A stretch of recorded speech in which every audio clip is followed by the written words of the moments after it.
Now we're going to get into a discussion of the electric field. But before we start talking about the electric field in detail, I want to explain why it is a concept that we use in physics and the logic of the field concept. And that brings us to the concept of an action at a distance force, as opposed to local action caused by a field.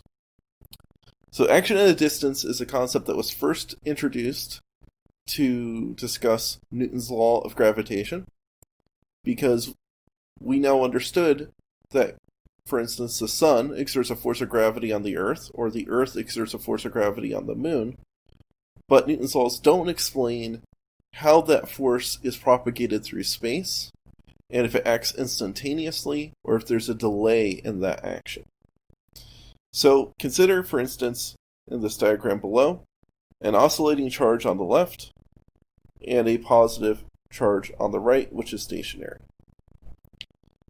The oscillating charge is going to exert a repulsive force on the stationary charge. However, the direction of that force is going to depend significantly on the location of the oscillating charge. So for instance, if the oscillating charge is up here, and the effect of the force is instantaneous, then we would expect, based on that position, for there to be a force which points down and to the right. And when the oscillating charge is at the bottom, we would expect there to be a force which repels up and to the right. Action at a distance, and in particular instantaneous action at a distance, would suggest that the location of the oscillating charge at a particular instant will be exactly matched by the direction of the repulsive force. However, if you do experiments, what you'll find is that the changing direction of the force is delayed in time. And in fact, the amount of time it takes to change is based on the distance between the charges and the speed of light. Okay? So the delay, delta t, will equal the spatial separation between the charges divided by the speed of light, where the speed of light is 3 times 10 to the 8th meters per second.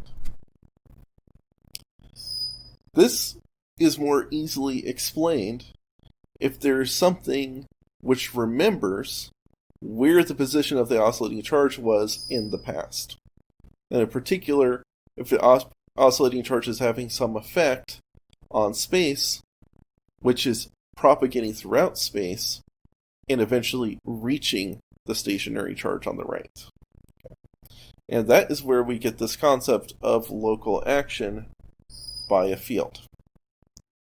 So when we have a field concept, we would look at this picture a little differently. The field is something created by the charge, which permeates all of space. So if you have a positive charge, then it produces something called the electric field, which is a vector field that exerts forces on the charges. This field exists through all of space, and when the charge moves, so does the field. So this is what I call the E, and that is the electric field.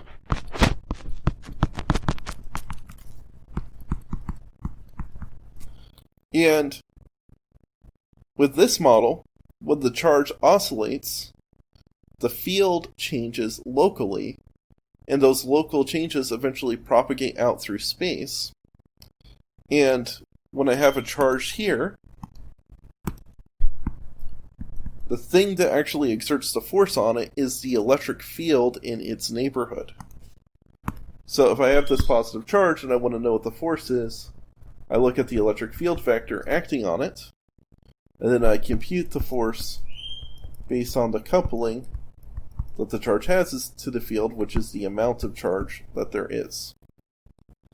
So, in this concept, it's not the location of the oscillating charge that matters, but the change in the electric field that has propagated to the stationary charge. And so, eventually, this concept was accepted as a real physical entity because it was discovered that electric field oscillations are actually basically the same thing as light, and radio waves and X-rays and so on and so forth. So we have this concept of the electric field. The field locally exerts forces on charges. So wherever a charge is, the force it experiences is based on the value of the electric field at its location. And when charges move, the field has a wave which propagates throughout it that changes at the speed of light.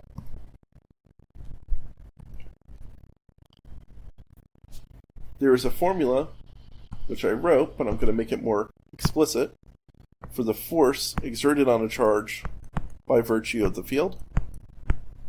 And this is it.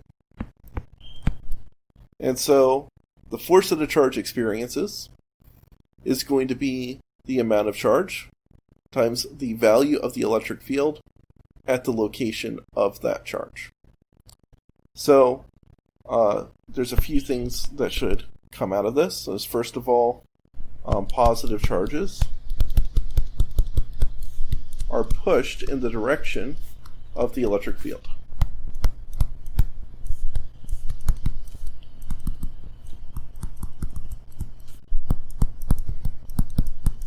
Negative charges are pushed in the direction opposite to the electric field. The reason for this is that the negative charges have a negative sign, which pops up in this product, which reverses the direction of the vector.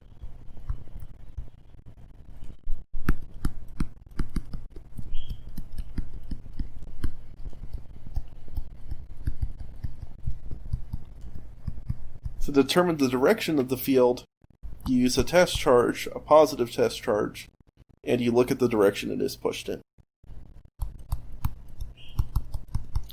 The test charge needs to be small so that it doesn't have a significant effect on the system that it's interacting with.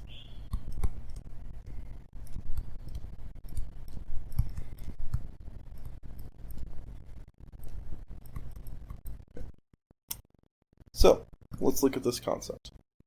So, what is the electric field of a positive charge? Well, to determine that, I need to place a small positive test charge in its vicinity. What's going to happen to that small positive test charge? It's going to experience a repulsive force, which points in this direction. That repulsive force indicates the direction of the electric field. That's why I know that the electric field at that location points to the right. If I change the location of that small positive test charge, I'll get different forces of repulsion in different directions. And these different directions lay out the shape of the electric field around the positive charge. And so what you can see is that the electric field appears to be flowing away from the positive charge that creates it. So, another rule is the electric field flows out of positive charges.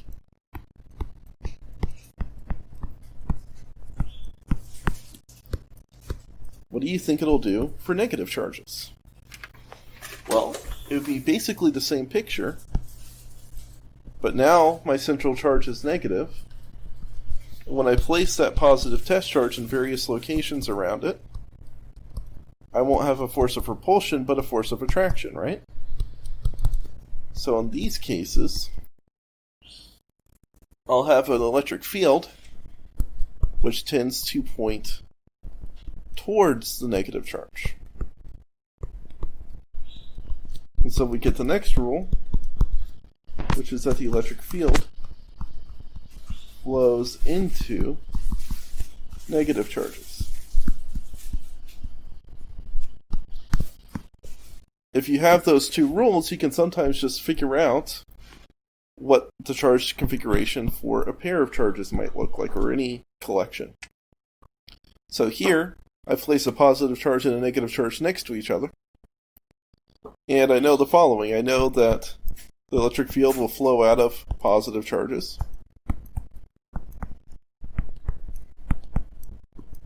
And I know that it'll flow into negative charges.